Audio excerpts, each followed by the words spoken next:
चलिए जानते हैं कि इनका अगला रोड मैप क्या होगा इन सब मुद्दों को लेकर के।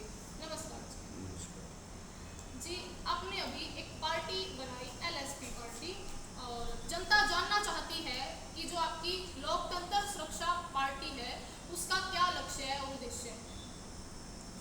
सबसे पहले मैं सभी दर्शकों को प्रणाम करता हूं। हमारा लक्ष्य है समानता, सिमिलरिटी। जो लोग, क्योंकि ये देश जातियों में बांट रखा है कुछ लोगों ने, जो जातियां आपस में खंड खंड होने की वजह से जिनको लूट लिया गया है, आज SC ST OBC और माइनॉरिटी की संख्या तो लगभग 85% है, लेकिन उनके हक अभी सिर्फ 25% हैं। 52% बैकवर्ड की हिस्सेदारी अभी तक मात्र 11.23%, और शेड्यूल कास्ट की रिजर्वेशन के उपरांत भी 23% की जगह हिस्सेदारी अभी 12% है, और माइनॉरिटी मुसलमान की हिस्सेदारी 15% लोगों की हिस्सेदारी मात्र अभी तक 2%। यही व्यवस्था आज हमारे इस देश के गरीबी का मूल कारण है, जिसकी वजह से 85% अपने हकों से महरूम है। फॉर एग्जाम्पल, हमारे देश में 25 हाई कोर्ट, एक सुप्रीम कोर्ट है, एक भी जज बैकवर्ड क्लासेस का अभी तक नहीं लगा जहां आखिरी फैसले और न्याय मिलते हैं। देश में लगभग 40 यूनिवर्सिटियां हैं जिनमें SC ST OBC की हिस्सेदारी मात्र अभी तक 6-7% है, जहां पर हमारे 5% शेड्यूल कास्ट के प्रोफेसर हैं, और 1 अप्रैल 2018 तक बैकवर्ड की प्रोफेसर, एसोसिएट प्रोफेसर में 0 है। आप अपने मोबाइल पर देख सकते हैं, ये खेल गजब है। आप इस RTI के जरिए अपने देश के उन लोगों का आंकलन कर सकते हैं कि उनके साथ हुक्मरान लोगों ने क्या हालात उनकी बनाई। लेकिन हमारा मुद्दा, हमारी पार्टी का लक्ष्य 100% आरक्षण। ये कॉपी हमने घर घर पहुंचाई। एक परिवार एक रोजगार, जनसंख्या अनुपात में सभी लोगों को 100% आरक्षण, और किसान और मजदूर ही इस देश में खफा है। जो लोग काम करने वाले लोग हैं, जो वर्ग, जो समाज कामकाजी लोग हैं, वही लोग इस देश में 5 किलो दाने के लिए भिखारी बना दिए गए हैं। अगर हम मनरेगा स्कीम को किसान मजदूरों से जोड़ करके 65% आबादी को काम के साथ जोड़ते तो ये देश कतई भी भिखारी ना होता, और एक परिवार एक रोजगार योजना, इसी योजना से 65% तक सार्थक हो सकती थी। आज क्लर्क सड़कों पर बैठे हैं हिस्से की बराबरी के लिए। जो युवा वर्ग है वो नौकरी की तलाश में विदेशों में भाग रहा है। हमारा देश यहाँ मंदिर बनाने में लग रहा है, बाहर लोग इंडस्ट्री डेवलप करके लोगों को रोजगार के साथ जोड़ रहे हैं।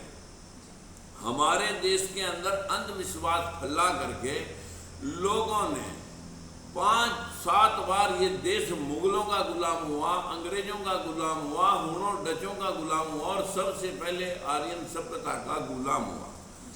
यही गुलामी आज भी लोग बरकरार रखना चाहते हैं हिंदू राष्ट्र के नाम को लेकर के, जो कि बाहर इस देश में गौतम बुद्ध के नाम से जाना जाता है। बाहर प्रधानमंत्री जी जाते हैं, मैं बुद्ध की धरती से आया हूँ, लेकिन यहाँ अंधविश्वास और देवी देवताओं का नाम लेकर के यहाँ बुद्ध समाप्त कर दिया जाता है और हिंदू राष्ट्र की बात करते हैं।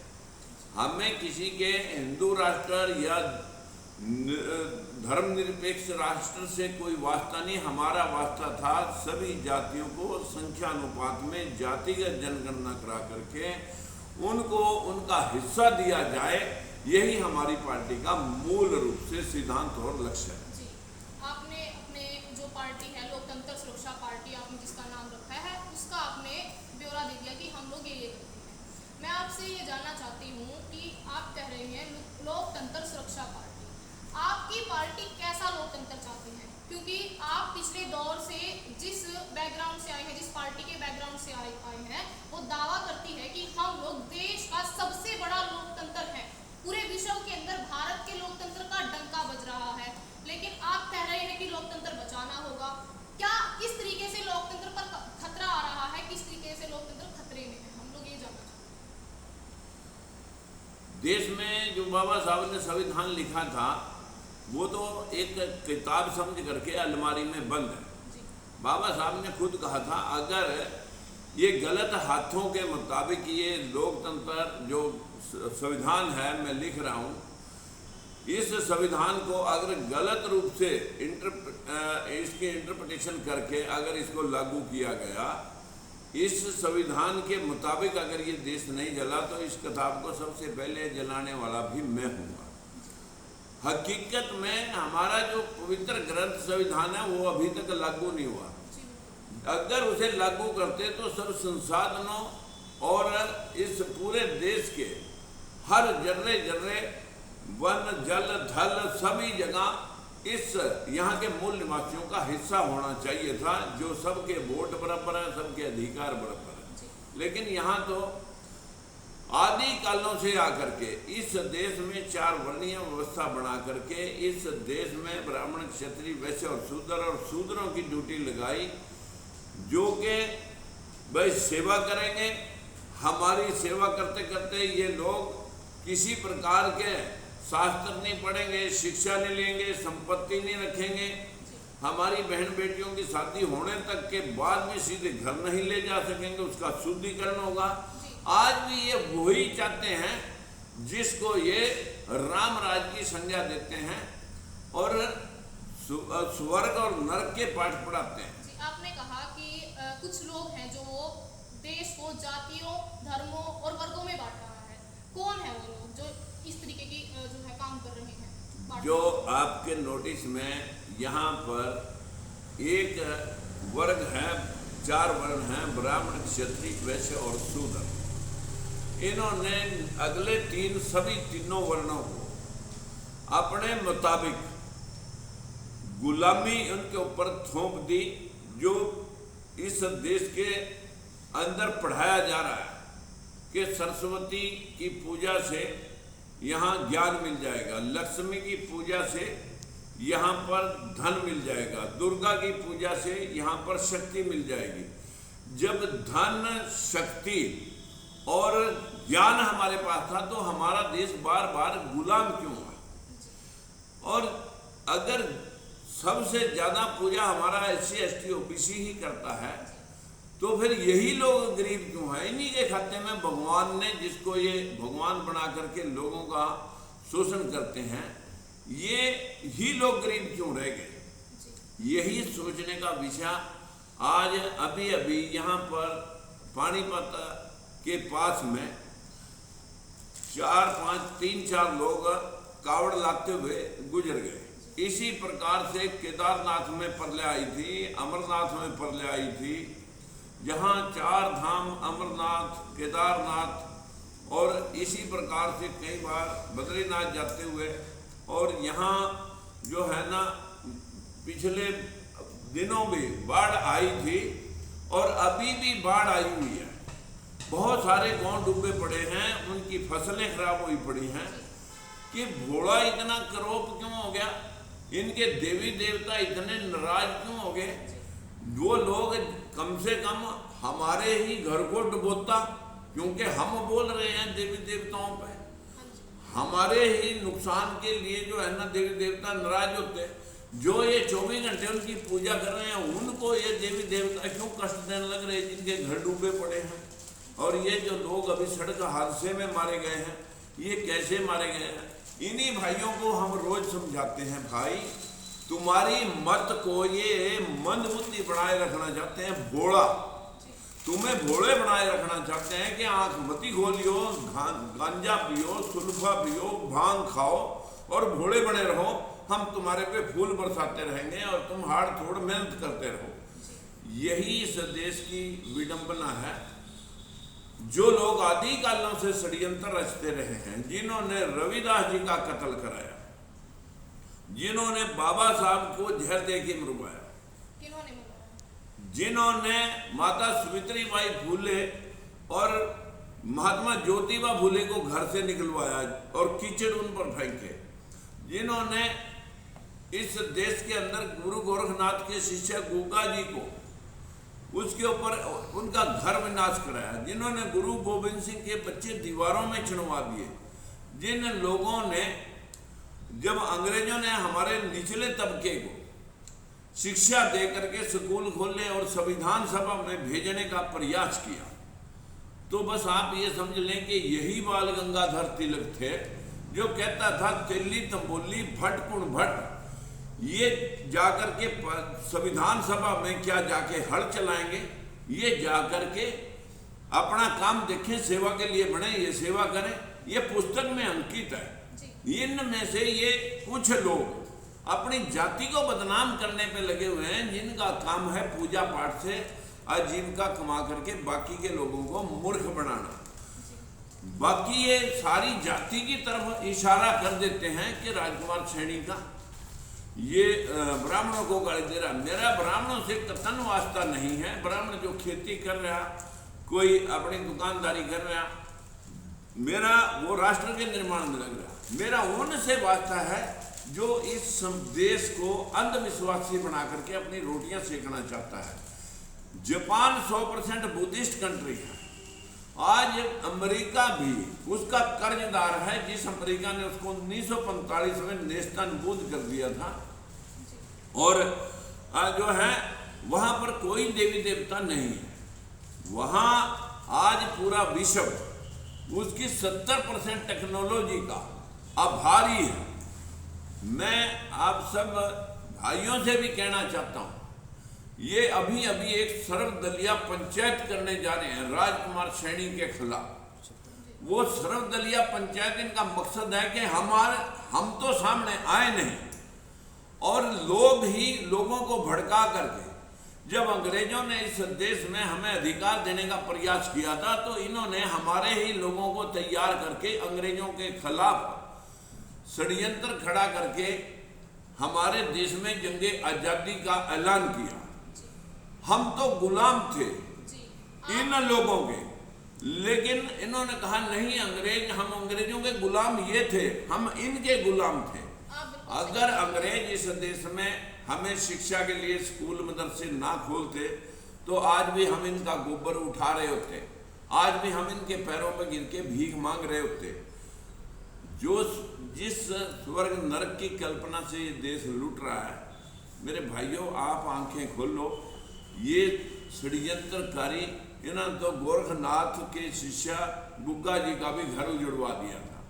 ये सामने खुद ना आकर के हमारे ही लोगों को उकसाते हैं और हमारे ही लोगों की भिड़ंत आपस में करवा करके ये जो है अपने मंसूबे साधते रहे हैं, और वही आज ये हमारे खिलाफ भी करने जा रहे हैं। जैसे कि आप अपने हर वक्तव्य के अंदर ब्राह्मणवाद के ऊपर, मनोवाद के ऊपर बोलते हैं, लेकिन हमारे समाज के अंदर कुछ लोग ऐसी भी समझ रखने वाले हैं कि राजकुमार सैनी जी सिर्फ ब्राह्मणों को टारगेट करते हैं। मेरा सवाल ये है कि ब्राह्मणवाद की सोच को आगे लेके जाने वाला केवल ब्राह्मण ही है या फिर और लोग भी? देखिए, ब्राह्मण तो पूरी एक जाति है, लेकिन उस जाति में कुछ लोग हैं जो मनुवाद और पाखंडवाद को बढ़ावा दे करके हमारे लोगों को, जिन्होंने इसमें लिपटा रखा है, हमारे लोगों के जरिए ही वो अपने इस कला को सरंजाम देते हैं। मैं दावे से कह सकता हूं कि जिस दिन SC ST OBC अपने मताधिकार का मताधिकार का अपने मत के मुताबिक आंख खोल करके उसका इस्तेमाल करना शुरू कर देगा, तो इस देश में ना हिंदू, ना मुसलमान, ना क्रिश्चियन, ना कोई और, ना कोई नीच, ना कोई ऊंच, इस देश में बुद्ध का भारत बन जाएगा, अशोक सम्राट चंद्रगुप्त मौर्य वाला भारत बन जाएगा। ये देश भी America, England, Canada, Australia, German, Japan, Dubai, इन सब देशों की कतार में आके प्रथम श्रेणी में खड़ा हो सकता है, क्योंकि हमारे पास अपार जल नदियों का बहता है, जिस पे हम जगह जगह डैम लगा करके बिजली बना करके इस देश की इंडस्ट्री को हर हाथ को काम दे सकते हैं। इस देश में 6 ऋतुएं हैं, इस देश में आप असंख्य हाथ हैं, हम अपने देश का निर्माण कर सकते हैं। लेकिन इस देश का बंटाधार अंधविश्वास ने कर दिया। यहाँ आज भी 3,000 करोड़ रुपए का मंदिर तो बनाया गया, लेकिन उस कमेटी में एक भी SC ST OBC नहीं है। उनके लिए तो 400 किलो का घंटा बांध रखा है कि तुम सिर्फ घंटा बजाओ और माल हम छकेंगे। ये व्यवस्था इस देश में 5,000 साल पहले चली, जिसको धराशायी का गौतम बुद्ध, चंद्रगुप्त मौर्य, अशोक सम्राट ने किया। वो 200 साल का राज्य वही स्वर्णिम राज्य था जिसको हम राम राज्य की कल्पना करते हैं, लेकिन इन्होंने काल्पनिक राम राज्य की स्थापना करी। पुष्यमित्र शुंग ने उस वंश को खत्म करके फिर वही मनुवाद स्थापित किया, जिसको हम 2023 साल से फिर डोरे हैं। जी, जनता जानना चाहती है, जिस तरीके से आपने अंधविश्वास के ऊपर लाखों ही भाषण दे रखे होंगे, कि राजकुमार सैनी कब से अंधविश्वास को लेकर के काम कर रहा है, कब से धरातल पर काम कर रहा है, कितने ही लोगों को अंधविश्वास से निकालने का राजकुमार सैनी ने काम किया है? वैसे तो मैं पिछले भेदभाव के खिलाफ लड़ रहा था 28 साल से। हमारे प्रदेश में कुछ परिवारों ने, मैं जातियों का नाम नहीं लूँगा, कुछ परिवारों ने इस प्रदेश को हाईजैक कर रखा। मैं बंसीलाल, ओम प्रकाश चौटाला, भजनलाल, उनके भेदभाव के खिलाफ लड़ा, और 1996 में मैं MLA बना था। उससे पहले मैं जिला परिषद, ब्लॉक समिति सदस्य और गांव का सरपंच और पंच भी रहा हूँ। मेरी जिंदगी का हर वो मनसूबा और फलसफा रहा है कि हम अपने देश का श्रृंगार, अपने देश का निर्माण कैसे कर सकते हैं। जब तक भेदभाव रहेगा तो कलह रहेगी। कलह भेदभाव का ही एक दूसरा प्रारूप है। अगर हम अपने देश को दूसरे देशों की भांति सभी के हक का प्रदान करके इस राष्ट्र का निर्माण करते तो हम बहुत आगे जा सकते थे। आज भी मेरा वही मंसूबा है। लोकतंत्र सुरक्षा पार्टी का जन्म भेदभाव के खिलाफ पानीपत के ग्राउंड में 2 सितंबर 2018 को हमने इसकी गठन किया और भेदभाव के खिलाफ एक जंग का ऐलान किया। आज भी हमारे इस जंग में अंधविश्वास, भेदभाव और जो देश के अंदर दबा कुचला या यूं कहूं शोषित वंचित समाज है, उनको बराबरी देने का ही एक प्रयास है, जिसको मैं पिछले 28 साल से कंटिन्यू बिना किसी ब्रेक के लगा हुआ हूं। और जैसे जैसे आदमी आगे बढ़ता है वैसे वैसे उसे समझ में आना शुरू हो जाता है कि आखिर शोषण करता कौन है और कैसे हमारा शोषण कर रहा है। कुछ तो परिवारों ने शोषण किया सत्ता के माध्यम से, चाहे बंसीलाल है, चाहे चौटाला है, चाहे भूपेंद्र हुड्डा। 28 साल से आप अंधविश्वास के लिए लड़ रहे हैं, लेकिन अभी पिछले दिनों कई IT सेल्स के ऊपर आपकी फरसे के साथ तस्वीरें वायरल हो रही थी कि पहले खुद अंधविश्वासी था और आज अंधविश्वास के खिलाफ बोल रहा है।